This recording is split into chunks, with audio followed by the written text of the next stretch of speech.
सुंदर 4 लाइन के भूमिका लिखले कवि जी कैसे। नारी के नैनों में ममता की दृष्टि, सकल सृष्टि की जन्मदाता कहाती। नारी के दामन सुधा से सुहावन,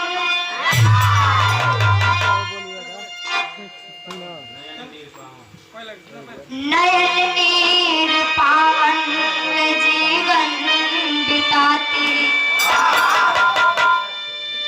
नारी की इच्छा से मिलती है शिक्षा,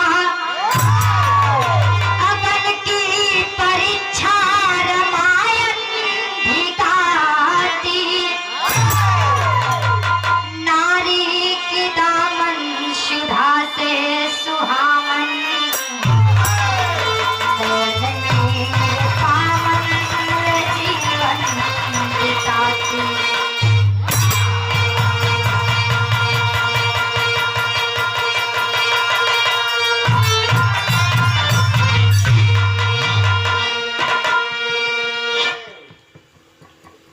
भैया ये पूरा संसार ही एगो नारी के देन से हो। सोची जा अगर यह दुनिया में नारी ना रहती, ना हम रहती, ना आप रहते, लेकिन यह दुनिया में एगो नारी के साथ का होता। हमारे कवि जी बिरहा में गजल के टुकड़ा डले।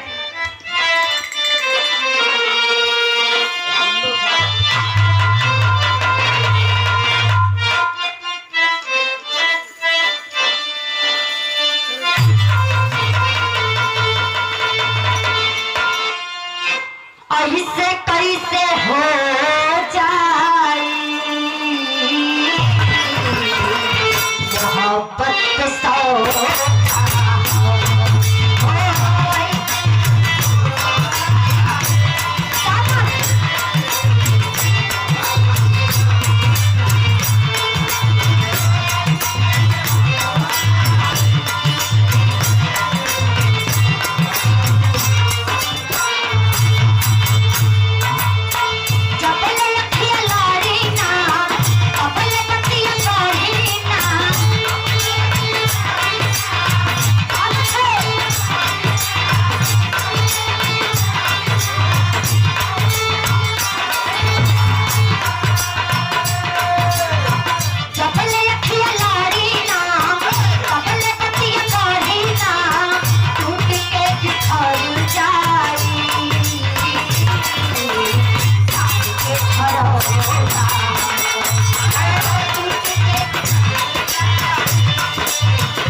विनाश होला। लेकिन बिरहा पे गौर करब जा, गजब के लाइन से बतावल गइल।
अगर आप लोग ध्यान से सुनब जा तो कहीं बतावे में भी चूक होई तो आप सबके पता चल जाए।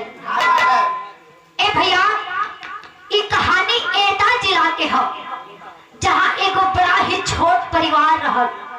वो परिवार इतना छोट रहल कि वो सिर्फ और सिर्फ एगो पति और पत्नी ही रहल। ए भैया, वो पति पत्नी कैसे मजूरी धतूरी करके अपन जीवन बितावत रहल। एक संतान ना रहे वो पति पत्नी के। 40 साल की उम्र बीत गई, लेकिन बतावल जाला भगवान के घर में देर है अंधेर ना। 40 साल की उम्र में भैया वो पति पत्नी के एगो बड़ा ही सुंदर एगो संतान के प्राप्ति भई। वो पति पत्नी मिलके अपने संतान का बड़ा प्यार से नाम दीपक रखलन। ए भैया, दीपक धीरे धीरे बगैया खींचे लागल, चले लागल, पढ़े जाए लागल। समय बीतत गई और दीपक के माता पिता मजूरी धतूरी के भैया दीपक के खियावस पियावस और पढ़ावस लिखावस। ऐसे ही दीपक धीरे धीरे 8 साल के हो गए। दीपक के पिता यह दुनिया के छोड़ के भैया चल गए। जब यह दुनिया के दीपक के पिता छोड़ के चल गए भैया, गीता अकेले कैसे मजूरी धतूरी के दीपक के पढ़ावे लिखावे खियावे। लेकिन एक दिन दीपक के भैया 8 में पढ़त रहे, स्कूल से आइल बाटे घरे।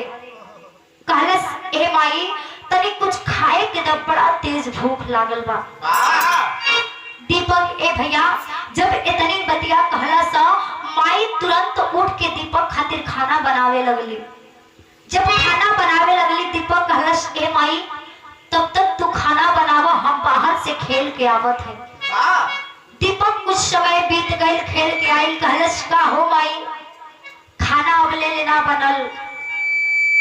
ए भैया, बुढ़िया गीता खाना थाली में परोस के दीपक खातिर लेके जात हिय। वो इतना रोगग्रस्त हो गए है मजूरी धतूरी करके भैया कि गीता के मुहां में से खून का उल्टी होके लागल। जब दीपक इतनी देखलस, ए भैया दीपक झरझर झरझर रोवत था। कहलस, का हो माई, छोट रहनी तो सर से पिता के साया उठ गई। आज लागत अब तू हमके छोड़ के अनाथ करके दुनिया में अकेले छोड़ के चल जेबू। ए माई, ए ए भैया दीपक खाना के धक्का मार के पास में चौराहा पर जाके रोवे लागल। जब रोवे लागल एगो गांव के जीप ड्राइवर रहलन। जीप ड्राइवर जब दीपक के देखलन नजदीक जाके कहलन, अरे बचवा दीपक काहे इतना उदास मन बना के बैठल हव। दीपक पकड़ के वो जीप ड्राइवर के रोए लागल कि ए चाचा छोट रहनी बाबूजी छोड़ के चल गए, अब लागत हमर मैयो हमके छोड़ के दुनिया से चल गई है। दीपक अपन परेशानी बतावत है भैया। वो जीप ड्राइवर कहलन, अरे पगला चल हमारे साथे हमार गाड़ी चली है, जवन कुछ पैसा मिली हो पैसा रुपया से अपने महतारी की दवाई करी है।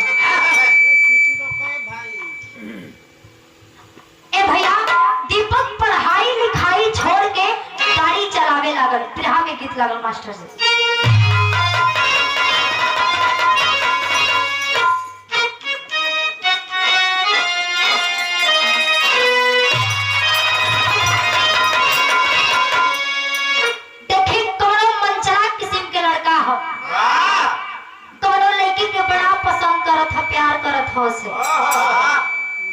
लड़की भाव नहीं खेदे।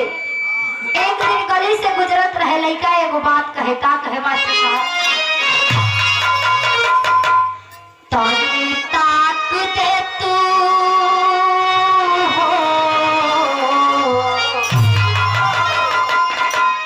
तनी ताक दे तू हमरा वरिया मर जाई, आहा मर जाई, बिना गंगा के नहाइए हम।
जो कुछ भी पैसा मिले वो रुपया पैसा से अपने महतारी के दवाई करावे, इलाज करावे। एक दिन दीपक गाड़ी चलावत और मने मने एगो बात सोचे, का मास्टर साहब, होई तू सगाई ताई घर में लुगैया, बुढ़िया मतौरिया के कर सेवा करिया।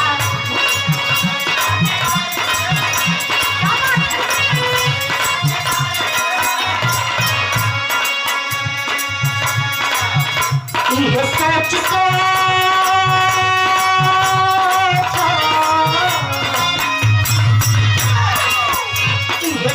सोच बढ़िया चलावे लगल, वो चलावे लगल, बुढ़िया माई के दवैया करावे लगल।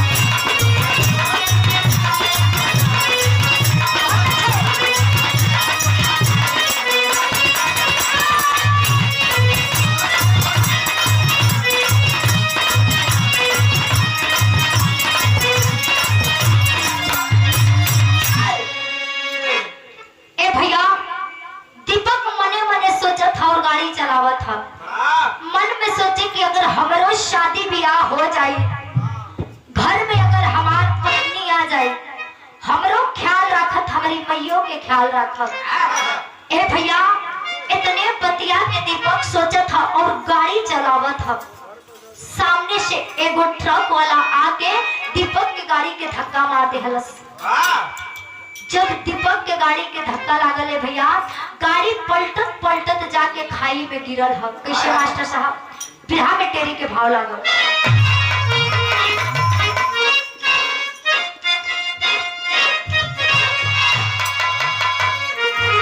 सहारा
लफा था। जब दीपक के दोस्त ये सब देखला रे भैया, दौड़ के जाके दीपक के हुकड़िया में से निकाल के नजदीकी हॉस्पिटल में भर्ती कर दिया। जब दीपक के भर्ती कर दिया, जब माई के एह बात के खबर लागल है भैया, माई के पैरों तले जमीन खिसक गई। माई रोवत भागत बिलखत रात कैसहू अस्पताल में आई है। आके अपने बचवा का हालत के देख के झरझर झरझर रोवत है। ए भैया, दीपक के जान तो बच गई, लेकिन आग के रोशनी हमेशा हमेशा खातिर खत्म हो गई। ए भैया, दीपक आंधर हो गई। जब दीपक आंधर हो गई, बचपन में जैसे माई बचवा के पास पोष के अंगुली धरा के चले के सिखावे लिए भैया, उहे दिन दोबारा आ गई। बुढ़िया गीता दीपक के भैया अंगुली पकड़ा के अपने घरे ले जाके अपने हाथे खियावस पियावस सेवा पानी करो। एक दिन गीता बुढ़िया के जवन भाई गोरखनाथ रहलन ए भैया, घूमत घूमत दीपक के घरे गई हम। जब गीता अपने भाईवा के देखलस ए भैया, रोवत हिया, कहलस हे भैया, लागत हमने कुल खानदान के दीपक ऐसे ही बुझ जाई काए भैया। लास्ट एगो सहारा रहल, ओह के आग के रोशनी भगवान छीन ले हम। ए भैया, इतनी बतिया कह के गीता बहुत रोवत हिया। गोरखनाथ समझावत ह, बिरहा में तर्ज बदल है।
गई रहे।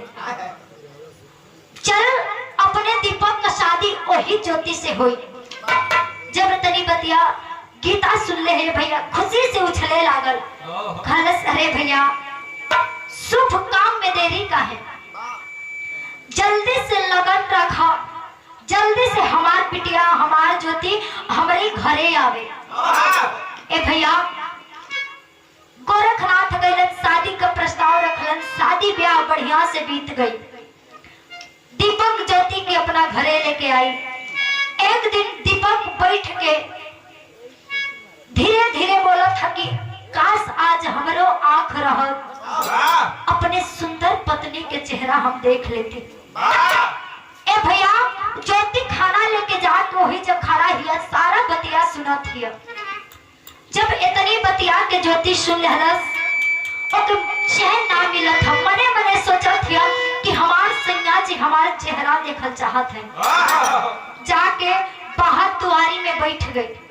तबले ए भैया एगो वही गांव में प्रचार करत रहे, निःशुल्क आंख के डॉक्टर एगो रहे, जब फ्री में इलाज करत रहे आंख के। जब ज्योति इतनी बतिया सुन ले हिया दौड़ के जाके एगो पर्चा में से निकाल ले हलस। उठौला के बाद ए भैया दीपक के लेके कानपुर हॉस्पिटल में पहुंचल हिया। हॉस्पिटल में पहुंचला के बाद ज्योति का नंबर आई ले बाबू।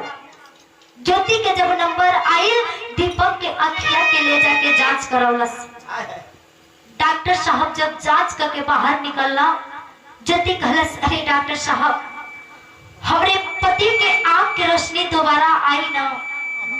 डॉक्टर साहब कहलन अरे ना पागल, दीपक के आंख की रोशनी हमेशा हमेशा खातिर चल गई है, बाकी एगो मेहरारू का दिल ए भैया मानत ना हो। पैरवा पकड़ के डॉक्टर साहब के ज्योति रोवत हिया। कहलस हे डॉक्टर साहब जरूर आपसे कोनो गलती भइल है, एक बार और चेक करी ना, बढ़िया से चेक करी हमरे सैया जी के आंख के रोशनी काहे ना आई।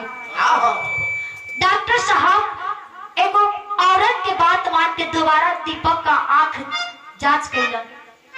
जांच कैला के बाद ए भैया दोबारा जब बाहर अइलन ज्योति पूछलस कि हमार पति एह दुनिया के देख पहिया कि ना। डॉक्टर साहब कहलन दीपक के आंख के रोशनी तो आई ना, लेकिन हाँ केहू के आंख अगर निकाल के दीपक के आंख में लगा दिहल जाए फिर से दोबारा दीपक इस दुनिया के देख ले। ज्योति कहलस अरे डॉक्टर साहब शुभ काम में देरी का है, जल्दी से हमार अखिया निकाल के हमारे सैया जी के लगा दे। डॉक्टर साहब ए भैया पहले मना कैलन, ज्योति ना मानत हिया, बार बार गुहार लगावत है। डॉक्टर साहब ज्योति के अखिया निकाल के दीपक में लगा दिया। धीरे धीरे 10 दिन 15 दिन 21 दिन के समय बीतल। जब आंख के पट्टी खोले के समय आई डॉक्टर साहब पूछलन अरे बेटा दीपक तुम सबसे पहले किसको देखना चाहते हो। दीपक कहलस हम ओह देवी के देखब जबने देवी की वजह से आज दोबारा ही पूरा दुनिया के हम देखा। ऐसा ही हुआ सैन्य सफल, अरे ऐसा ही हुआ सैन्य सफल। दीपक डॉक्टर से बोला है देखूंगा पहले पत्नी को। डॉक्टर आंख की पट्टी खोला है, पड़ी नजर जब नारी ऊपर, अरे पड़ी नजर जब नारी ऊपर। दीपक डॉक्टर से बोला है बदसूरत संग ना रहूंगा, खींचा लक्ष्मण रेखा है। ए भैया जब डॉक्टर साहब दीपक के आंख के पट्टी उतरलन सबसे पहले दीपक का नजर ज्योति के ऊपर पड़ल है। जब दीपक देखला से एकदम चौंक गए, अरे ये मेरी ज्योति है ही नहीं। डॉक्टर साहब आप काहे मजाक करत हैं, हमार ज्योति बड़ा खूबसूरत है, हे बदसूरत एक चेहरा जल गई है। छोट बच्चा देख के डरा जी है डॉक्टर साहब, ये हमार ज्योति ना है। डॉक्टर साहब कहलन अरे पागल यही तुम्हारी ज्योति है। जब दीपक के पता चल गई कि यह हमार ज्योति है भैया, वही जल लक्ष्मण रेखा, यानी कि बोल दहलस की हम यह बदसूरत के अपन पत्नी कबो न मानो। ए भैया वही हॉस्पिटल में ज्योति के छोड़ के जाइल चाहत हो। ज्योति एगो बात कहलस, ए सैया जी जात है तो जाई, लेकिन हमार एगो बात सुन ले। बिरहा के तर्ज बदल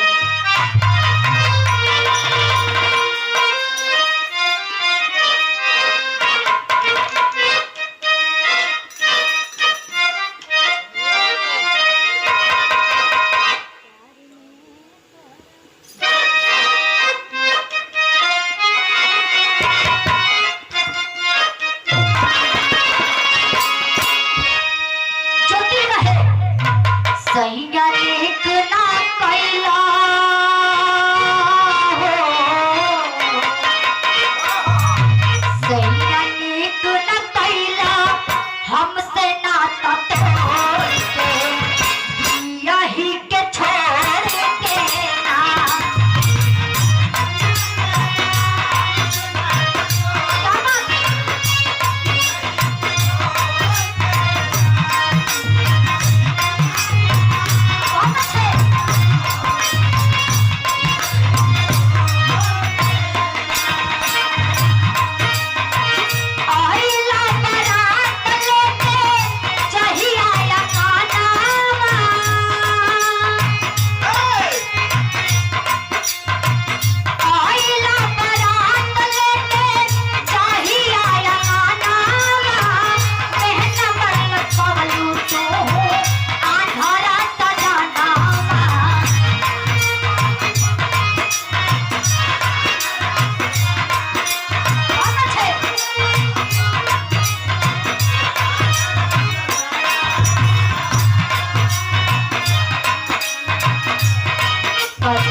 लेकिन हे सैया जी याद करी वो दिन जहिया आप हमरे द्वारा पर बारात लेके आई रहले।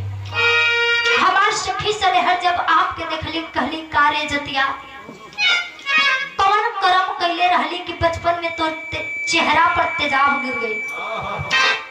कौन पाप कैली रे पगली कि तोर आनहर पति से शादी होत हो। हे सैया जी तबो हम केहू के एक ना सुननी, केहू के बात ना मननी।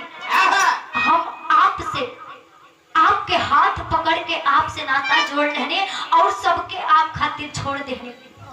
लेकिन ए भैया दीपक के बतिया के नहीं माना और ज्योति के धक्का दे के दोबारा जाए चाहत है। ज्योति कहलस एगो और बात सुन ले।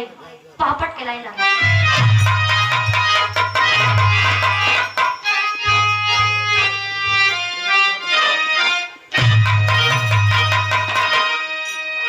अरे तेरे करनी पर झूठे लाज समाज लाज ना तो के बाद अब तेरे यही के दुनिया में ताज लाज ना तो के बाद।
छोड़ के चल जाए, लेकिन अगर मन में एक ख्याल लेके जात हो खब कि आपके दोबारा शादी हो जाए, आपके शरीर पे दोबारा हल्दी लाग जाए, हाथ में मेहंदी लाग जाए और माथे पर सेहरा बंधा जाए, ए सैया जी ऐसा बिल्कुल ना हो। एगो बिलखत पत्नी के श्राप हो ए भैया। लेकिन पापी दीपक एक ना सुलस ज्योति के धक्का मार के वहां से हॉस्पिटल में से चल गई। आल्हा के लाइन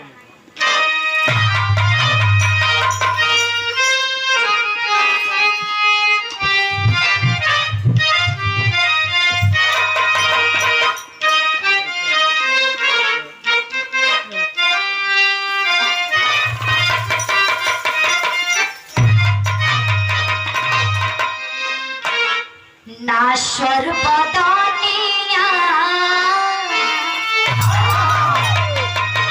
नाश्वर बदानिया ना सोहरा सारी दुनिया भैया।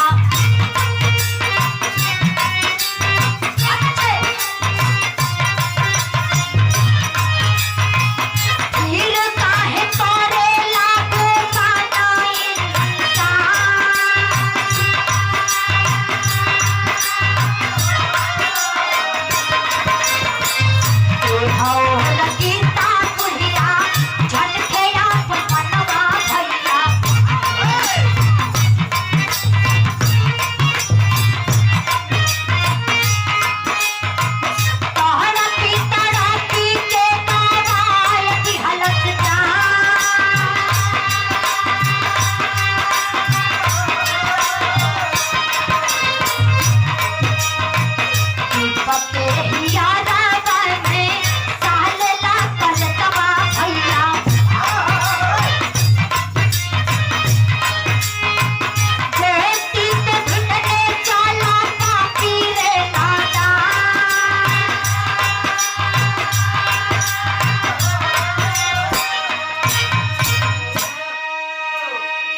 पहुंचल है ज्योति के हॉस्पिटल में छोड़ दिहलस।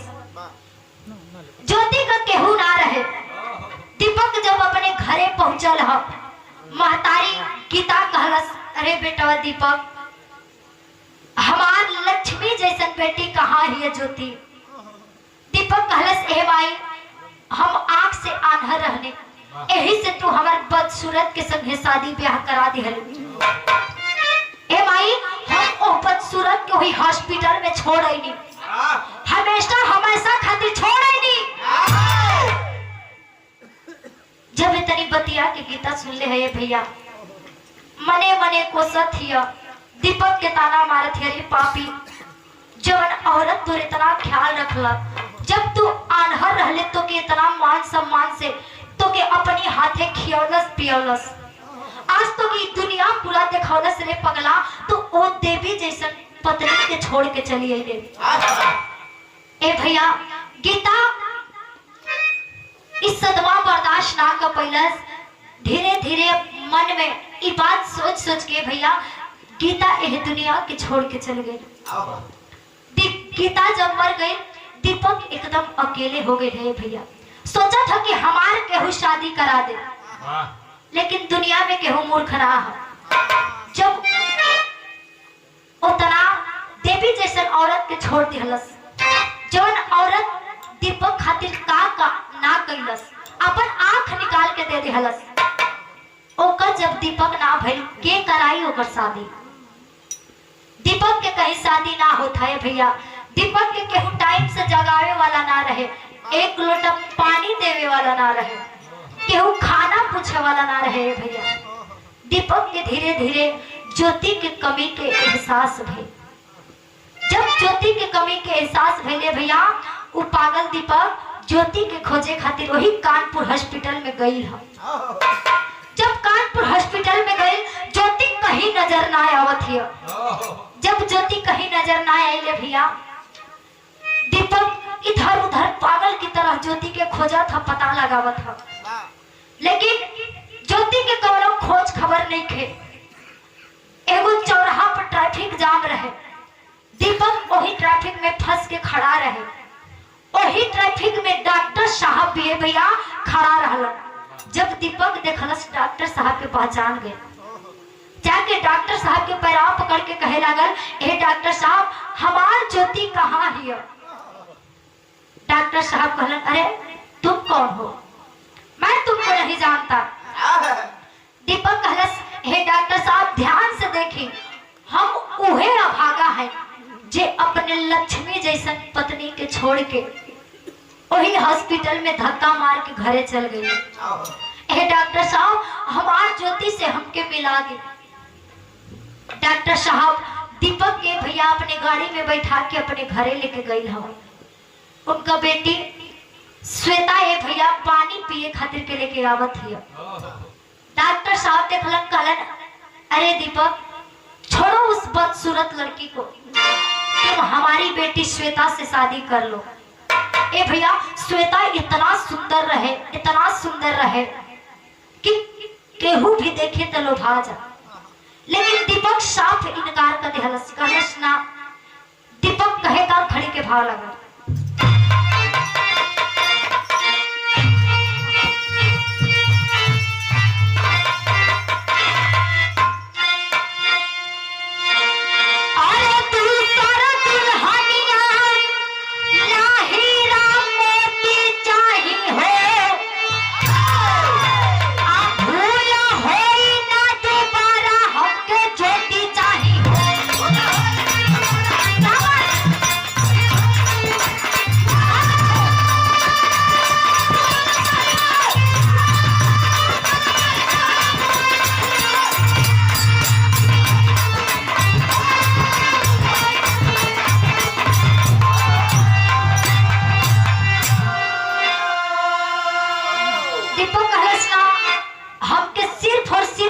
ज्योति ही चाहिए, हमके दूसर दुल्ही ना चाहिए। ए डॉक्टर साहब आपके हम पैर पड़त ही हमरे ज्योति के बता दी। डॉक्टर साहब ए भैया हंसे लगल, कहले, अरे पगला ध्यान से देख। डॉक्टर साहब बतावे का मास्टर साहब? बोले डॉक्टर साहब बेटा होनहारी होती, आज श्वेता हमार बेटी हउए तोहार हउए ज्योति।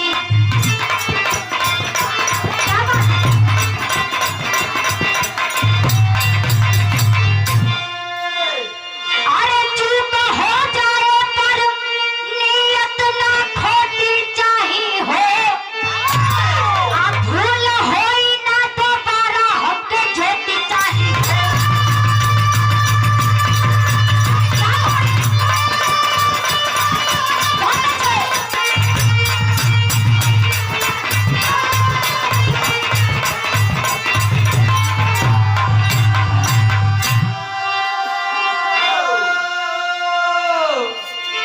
डॉक्टर साहब दीपक के समझावत हूँ, अरे पगला ध्यान से देख, ई हमार श्वेता जरूर हिया, लेकिन इहे तोर ज्योति हिया। लेकिन दीपक के विश्वास ना होता।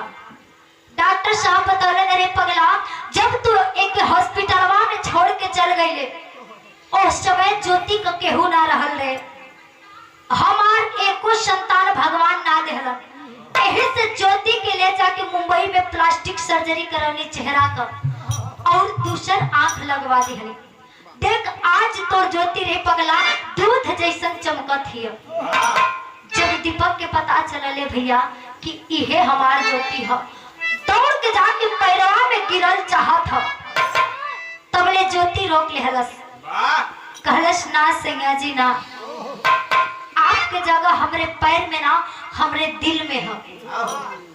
अगर सुबह को भूला शाम के वापस आ जा, ओके भूला ना कहल जाला। ज्योति ए भैया दीपक के माफ कर दिहलस। ज्योति और दीपक खुशी खुशी जाए लगलन। तबले डॉक्टर साहब की पत्नी आवाज देती, अरे बेटा ज्योति, तुम्हारे सिवा हम लोग का इस दुनिया में कोई नहीं है। इतना धन दौलत संपत्ति रे पगली के कर होई, तोर परिवार में भी केहू ना हो। ए भैया दीपक और ज्योति दोनों रुक गईलन, अपन खुशी खुशी दोनों अपन जिंदगी बितावे लगलन डॉक्टर साहब के पास रह के।